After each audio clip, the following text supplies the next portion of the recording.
transport topics in Washington, D.C., this is RoadSigns.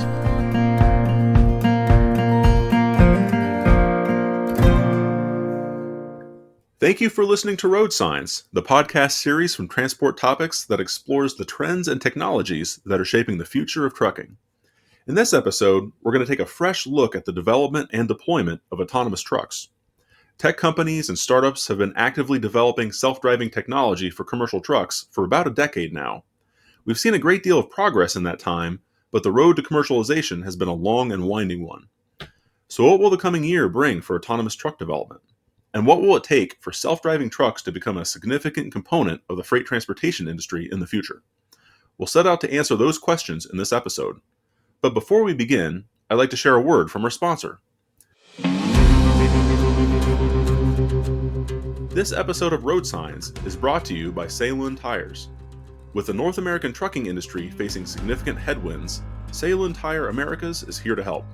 From cutting costs on tires to saving big on fuel, Sailun is delivering smart, reliable solutions for fleet operators. Sailun combines premium quality with real-world performance, offering durable, high-value tires for everything from cars and trucks to commercial vehicles. Backed by industry-leading tread life warranties, Sailun tires are a smart choice for drivers and fleets alike. Ready to drive your business forward? Visit gosailun.com. Sailun Tires, with you through every turn.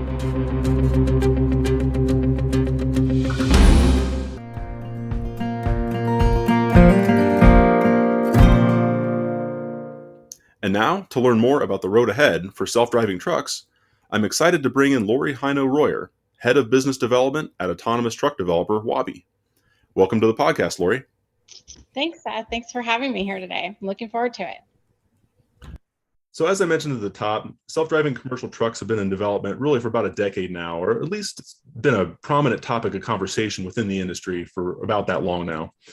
We've seen a lot of progress, right? We've gone from really just what seemed like a pie in the sky idea about 10 years ago to something that is much closer to being a reality with test trucks on the road and a lot of progress in terms of development. But it has been a long road to get to this point. So just to start the conversation here, what do you see as the biggest challenges for autonomous truck development and ultimately deployment? And what will it take to ultimately overcome these challenges and make this vision a reality? Yeah. So I can say I've seen this space from its very infancy. My previous role, I was at Daimler Trucks, and I was part of the first group that was working on how do we develop the very first autonomous. And as we first started to look at it, it was a little bit of like, can we actually make this technology work? And today I think we're closer to, we're here, we're making the technology work, and what are the next steps? But that doesn't mean there's not a lot of challenges. So I think the big challenge is the development costs are very high. And so there's so many components that go into that development cost, from the hardware and being able to get quality product that at scale is very difficult. So hardware like LiDAR, radar is available, but a truck needs 1 million miles, and most of these only have like 100,000 mile lifetime, and the cost is still not at what it needs to be in order for this to be really at scale. And so Waabi does a lot of things by having like a capital light approach, and we use simulation first, and then we do real world miles after we've perfected our Waabi driver in the simulator. I think another challenge is human drivers. I have a 16-year-old that I recently just did a lot of training with her, and I think the bar is lower for human drivers than it is for technology to drive. And what I was really amazed by when I was paying attention and teaching her is how often human drivers don't follow the actual traffic patterns and the quote unquote traffic law that's set into place. And so it's not that there's 1 million edge cases, it's driving every minute is an edge case, and there's always something new. And I would say like the next really big challenge that I see is public acceptance.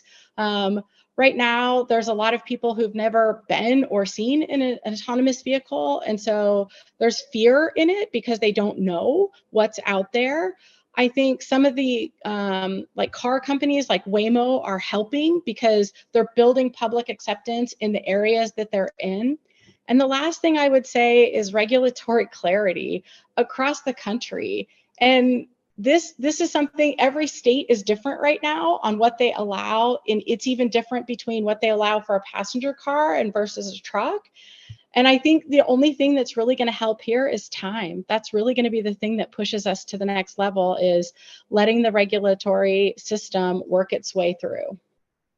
Yeah, it's certainly helpful. And, on the public acceptance piece, just if you go to a market like Phoenix, it is amazing how many, Waymo autonomous cars you see on the road now. So I suspect that comfort level is becoming, something that's is a little bit more acceptable. It's a little bit more common, and perhaps we'll get to that comfort level over time. But you talk about your time at Daimler, and the Freightliner Inspiration truck certainly in North America was a watershed for this whole conversation about autonomous trucking. I remember sort of, it's kind of like a before and after moment. It really wasn't a topic of conversation prior to that, or if it was very futuristic. And really in the decades since, it's been, this has been a very interesting, fascinating area of development. A lot of questions, of course, but also a greater understanding and realization of the potential opportunities for autonomy in the commercial trucking space. It's amazing how far we've come, and but still, to your point, there's a ways to go. Yes. Now, of course, here we are. We're at the end of 2024. We're looking ahead to 2025. Looks like that's going to shape up to be an important year for autonomous trucking, and we've seen developers, like Waabi and others, continuing to pave the way for commercial operations. We're seeing not just technology development, but also on-highway testing. That's being done today with a safety driver behind the wheel. But could you give us an update on Waabi's technology development specifically, and the company's journey toward commercialization? And also, it's hard to put a date on the calendar and circle it at this point, but when any guidance you can provide on when you anticipate you'll be ready to operate on public highways with nobody on board the truck? Yeah, absolutely. So I'll start with a little bit about Waabi's approach. And I would say that Waabi is a relatively young company in this industry, where we've been in business for 3 years, where many of the others have been around 5, 6, 7 years. And we've even seen transition in the industry already, where some of the first players are no longer with us today. And so there's some great advantages by being a second mover in this space. And the advantage I believe that Waabi has is we start with a simulator first approach.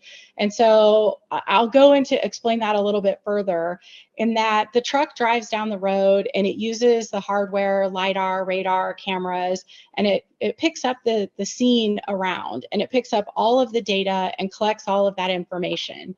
And each one of the items that it captures on that road, a digital twin is created and becomes activated within our simulator, which we call Waabi World. And Waabi World is like a real world simulator. So if I were to show you the difference, like you wouldn't be able to tell what I was showing you in a simulator versus what we recorded in the real world, which is also really important. So that the driver understands sort of what's happening. So our commercial product is called Waabi Driver, which is the software that takes the information that comes from all the sensors and actuates the vehicle. So controls the steering, the braking, and the acceleration. And Waabi Driver learns how to drive from what it does inside Waabi World. So before our driver and our autonomous vehicle ever hit a real highway, they do all of the work within simulation. And the beauty of this is that the simulator it uses generative AI to create new scenarios. So an example would be that we're driving down the road and there's a car in the lane adjacent to us on the left. And in the real world, that car just went past us and passed us on the left. But in Waabi world, that car can do anything that a car can do. So it can turn left and move over into the next lane. It can turn right and cut us off. And it can move back and forth in between the lanes. And basically the simulator has an unlimited number of scenarios, using these actors in their movements as they would work in the real world. And so it gives us a lot of advantage of really working out all of the safety issues before we ever put the truck on the road.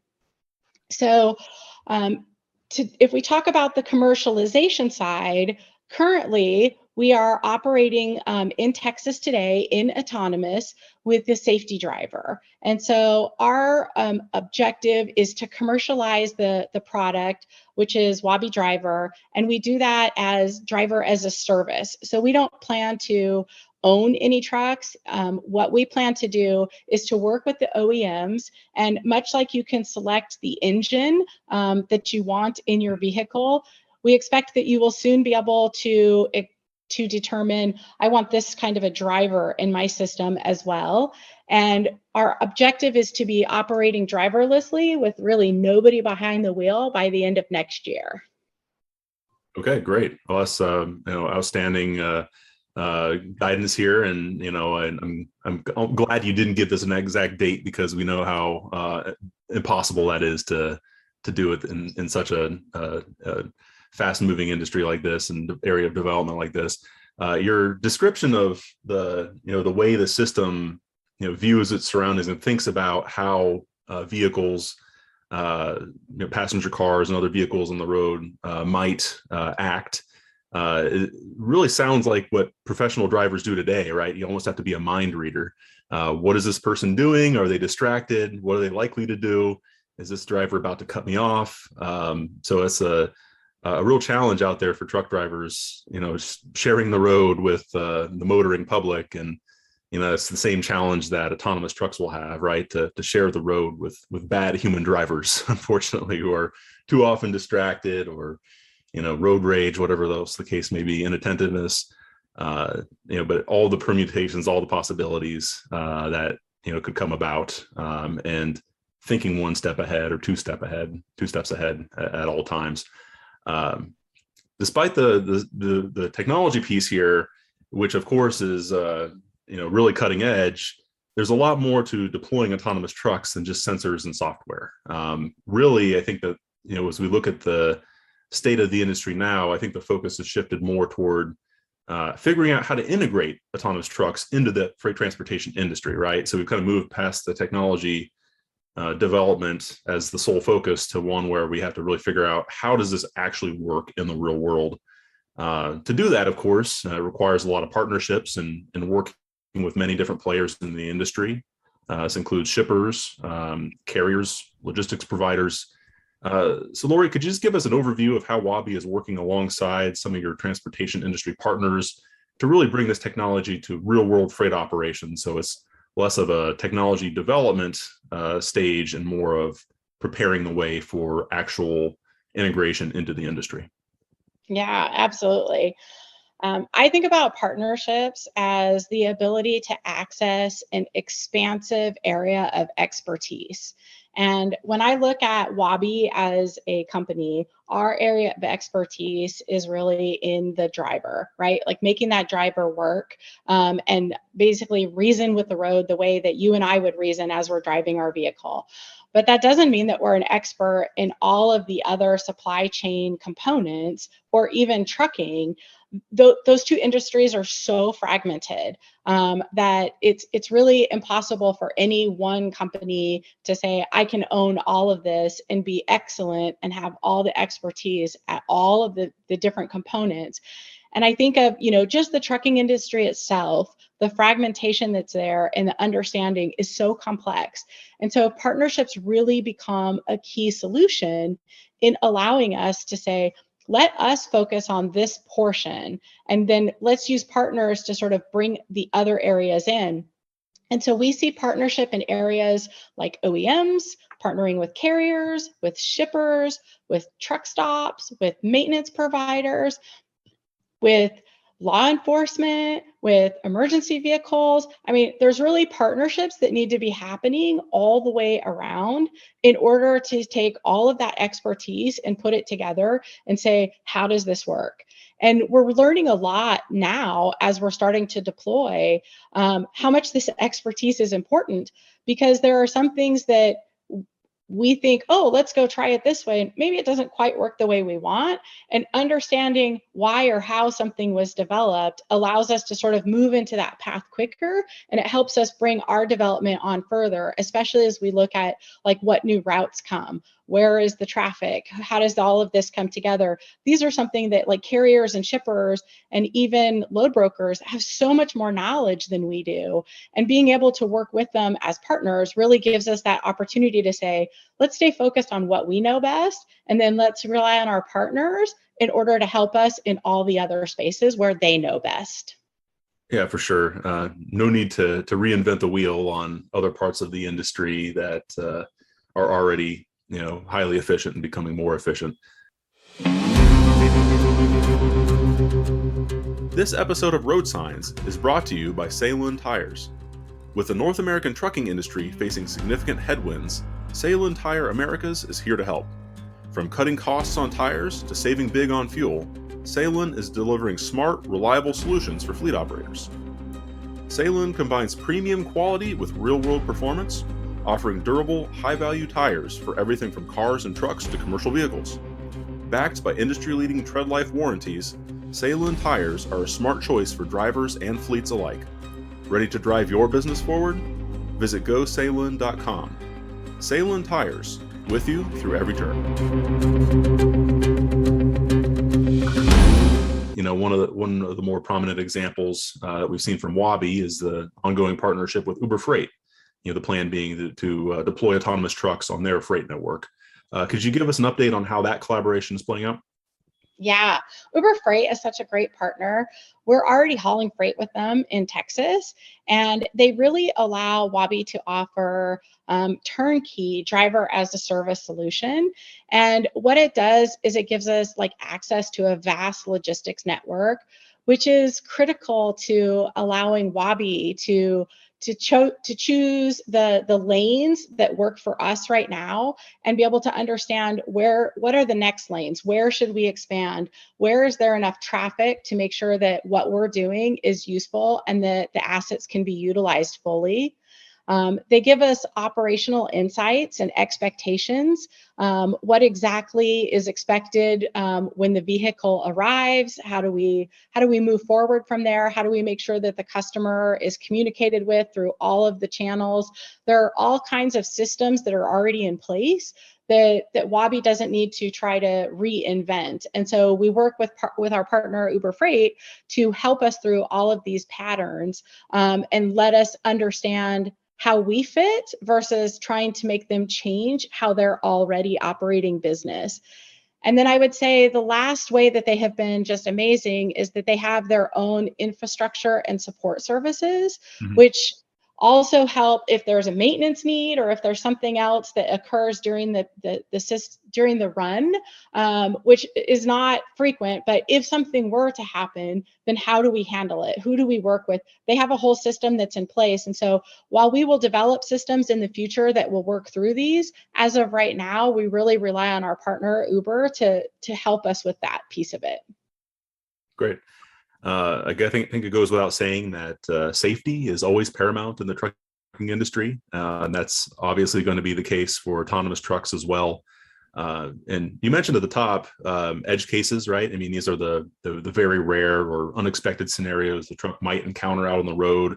Call it once, every million miles or even less. Something you might do, tens of millions of miles of testing and never see it. But you still have to prepare the vehicle to respond to it. So just tell us a little bit more about how Waabi is working to ensure that the virtual driver can respond appropriately and act safely, even in these really extraordinarily rare situations that still might happen at some point. Yeah, I mean, this is something that is top of mind for Waabi all the time. We know that the vehicle must be able to respond safely to the known challenging edge cases, but also to new situations that occur in every moment. And so it's not only the new situation of, where people think about like, oh, there's construction that's moving and it moves every single day. So the barrels are in a different place each day. It's also, there was an accident that just occurred here. There's a large amount of water in one of the lanes. And so you might be hydroplaning in that lane. Or for all of a sudden, there's a stopped vehicle that you need to go around and you just don't see it until the last minute because maybe there's another truck in front of you. There are new situations that develop every moment. And being able to understand these is really important. So we have a couple of pieces. So first, we start by leveraging our realistic Waabi World simulator to challenge the Waabi driver on a plethora of situations so it learns to respond in the best way possible. Using this simulation-based approach, we can generate many more challenging situations than a truck would experience in millions and millions of miles on the highway doing real driving. So we intentionally create adversarial edge cases that test the limits of the Waabi driver. And I would say that when you actually get to see this live, like watching the simulator work, it really takes you to a different level because you understand how much more you can see in completely different spaces. Second, our Waabi driver uses that generative AI, and so it continues to generate safe human-like responses for situations that it has never been trained for. For example, we intentionally generate scenarios with weirdly shaped road users to provide the Waabi driver different reactions and to expand it. And so as we are looking at things, you think, oh, you don't come across things that are strange, but there's I'll say a database of weird vehicles out there, and you run across a house on the back of a truck. That's pretty common, but seeing a bus that is wheels on top and on bottom because somebody created it that way, you have to sort of have all of these things within the simulator. And then we put even more items in there than are known in order for us to basically say, learn how to reason with what you're seeing, that it's something in the road, that you need to avoid it, and that it doesn't matter that you've not seen it before, but you understand whether it's a threat or not. Yeah, for sure. It's fascinating to think. I'm sure just from the development standpoint to think of all the weird and odd things that are possible, and then help to train the system to respond to those. I wanted to talk a little bit more about the business model here. You talk about autonomous trucking as a service, but in terms of call it to get into some more industry lingo, operational design domain, which is really just means where the autonomous driving system is trained to operate. Most of the companies that are actively developing autonomous trucks are currently focused on a hub-to-hub model, right? So these are fully autonomous unmanned trucks being able to travel on specific stretches of highway between designated freight hubs. So it's not going everywhere on demand. It's operating on a network, initially, certain lanes between certain hubs, and for point A and point B, and that's what the autonomous trucks do. But give us a little bit of an explanation of Waabi's deployment model here. Where and how does your company plan to deploy autonomous trucks? Is it similar to that hub-to-hub model? How do you see that playing out? Yeah, absolutely. So first, I'll say we're operating today in Texas, where I think many of the other players are also operating. We're on 35 and 45. And so we operate Houston to Dallas and Dallas to San Antonio. We have a hub in Lancaster, which is just south of Dallas, and we use that hub for a lot of different things. So it can be a start or an endpoint to a load. And it also is sort of where right now our test fleet goes home at night. We have fueling available there. We have a scale available there. So it's really built to be like a home base for us to work out of. But what Waabi is really focused on is having an end-to-end approach from day one. And so we really are looking to expand past the hub to hub and really get from pickup to delivery all within the autonomous route. And we're working on that right now. And what it requires is that there's a little bit more than just Waabi does something, because at the endpoint, you need to have, for example, a launch and land spot. We need to have a space that we say, okay, the truck has arrived, and we know that it can safely end its autonomous mode and then let a driver come in and move it to wherever they want elsewhere within the space. And we also, in order to launch for the vehicle to leave in an autonomous mode, CVSA requires that it has an expanded pre-trip inspection, which includes being weighed. And not all of the locations have scales. So we are really focused on getting to an endpoint to endpoint solution, but it's going to take time and development, both from us and from the folks that we work with. Yeah, the whole kind of a whole ecosystem approach, so Yes. all the bases are covered. Now, whenever we talk about this, this topic of autonomous trucking, I think it's always essential that we consider what this technology does and doesn't mean for professional drivers. So, in my conversation over the years with many developers, OEMs, industry stakeholders, fleet operators that are interested in the technology and may ultimately deploy it, autonomy is almost always presented as a complement to the industry's workforce, right? Not a replacement for drivers. In fact, you talk about the business models and the approaches that are out there. Autonomous truck lanes could shift some of these long-haul driver jobs toward local routes that don't have the same high turnover rates that are so common in over-the-road trucking. So, it could be aligning the truck driving jobs that are out there a little bit more closely to the preferences, especially for the next generation of drivers who tend to look for more home time and want to have at least more flexibility and ability to more regional routes and than what we've seen in the over the road environment. But Lori, what would you tell professional drivers about how they should think about autonomous driving technology? What does this mean for them? What words would you share with them? Yeah. So I would start by saying anyone who's driving a truck today will be able to retire driving a truck.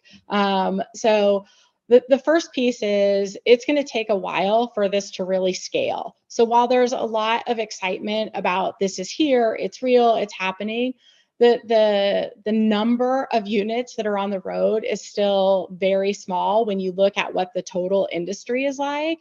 And I would say, that we are years away from it being the mainstream. And so that there's a lot of talk about it right now, but the actual impact that it's having is going to start and build over time.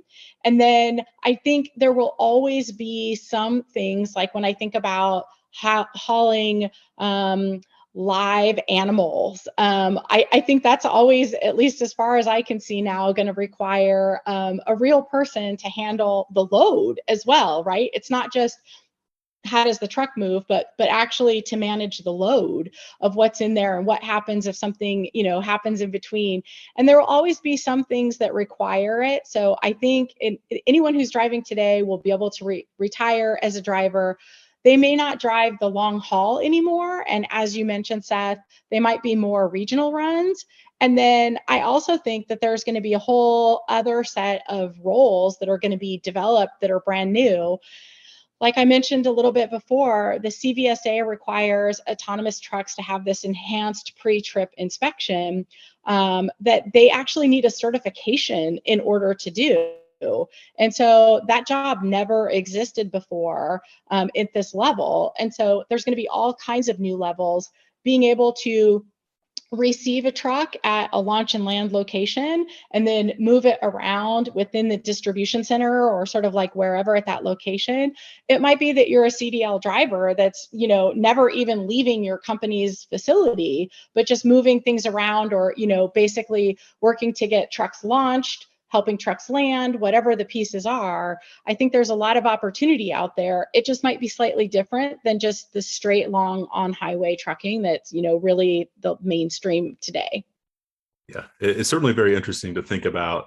And we're in this early formative stage of some of these new roles that would be necessary to support autonomous truck operations. And you just described, I think, the biggest components of that, right? The pre and post trip inspections that are above and beyond what you'd have with a regular human driven commercial truck, as well as folks around the terminal to handle that, and the operations folks, maintenance. There's a lot of interesting opportunities there, and you'll talk to the safety drivers today. I mean, of all the truck drivers out there, they have some of the more interesting jobs in the industry today, and the testing and development of autonomous trucks right now, and that's a long-term job, right? Because the technology will need to expand to additional roads, additional lanes over time. So those testing jobs will be out there too, as well. And then you think about, of course, the broader industry impact of autonomous trucks being a new kind of form of transportation that can shift some of the other some of the current long haul jobs over time toward more regional routes. I also, of course, most of our audience at Transport Topics tends to be more on the management side, decision makers in the industry. So I'd love to hear your advice for fleet managers and supply chain leaders who are interested in this technology and how it might fit into their operations. What would you say to them? What should they be thinking about as they prepare their businesses for the future and think about how autonomous trucking might fit into that future state? Yeah, absolutely. I would say the best thing is to learn about the technology first. Understand that this technology is safer. It's going to provide savings that people don't typically think of when they first think of it. I think in general, especially in the beginning of this industry, people talked about taking the driver out. Oh, we're going to save all this money taking the driver out.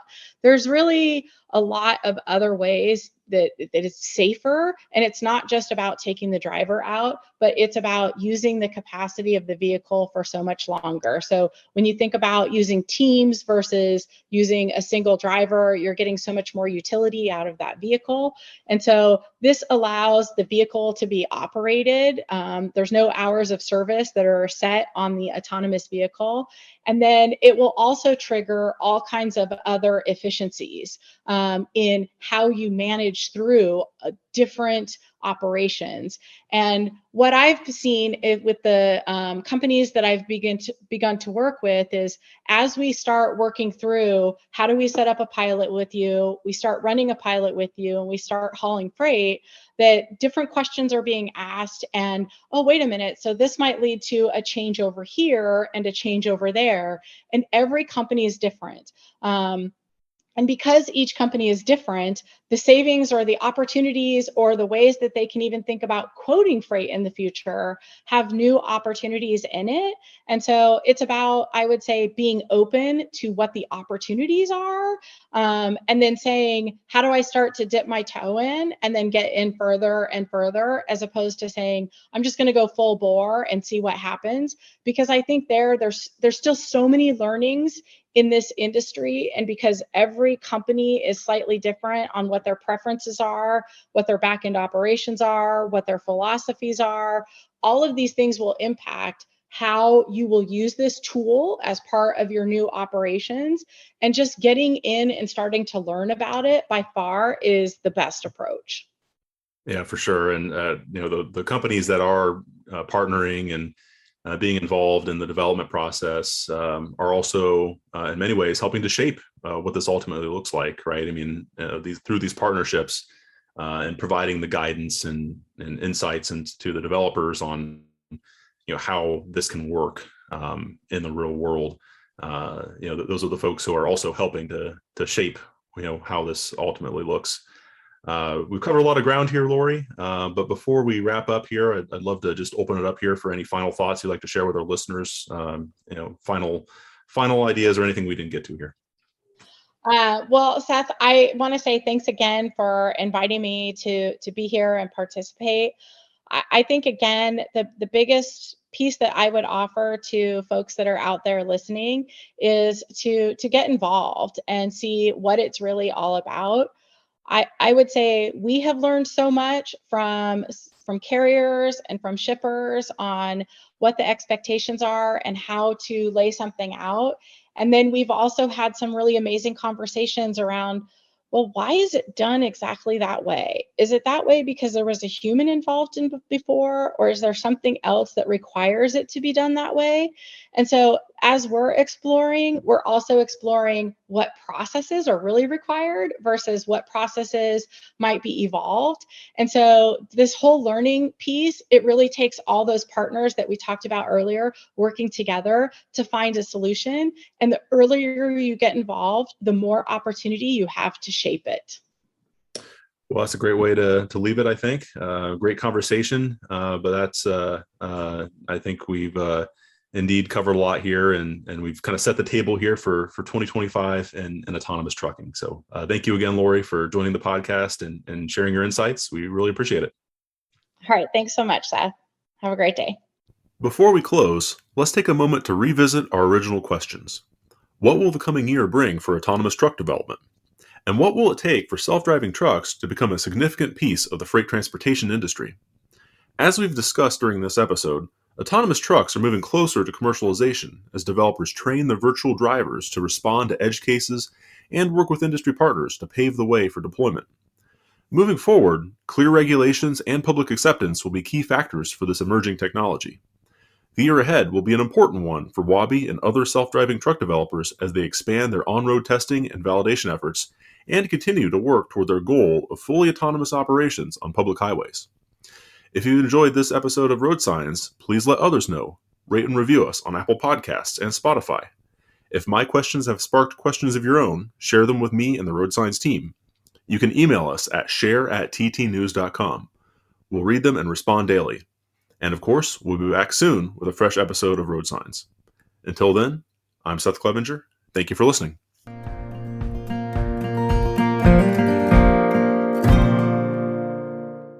Did you know you can ask Alexa to open Transport Topics? In just 1 minute, you will hear the biggest trucking headlines of that day. Be prepared and start your morning off right with Transport Topics.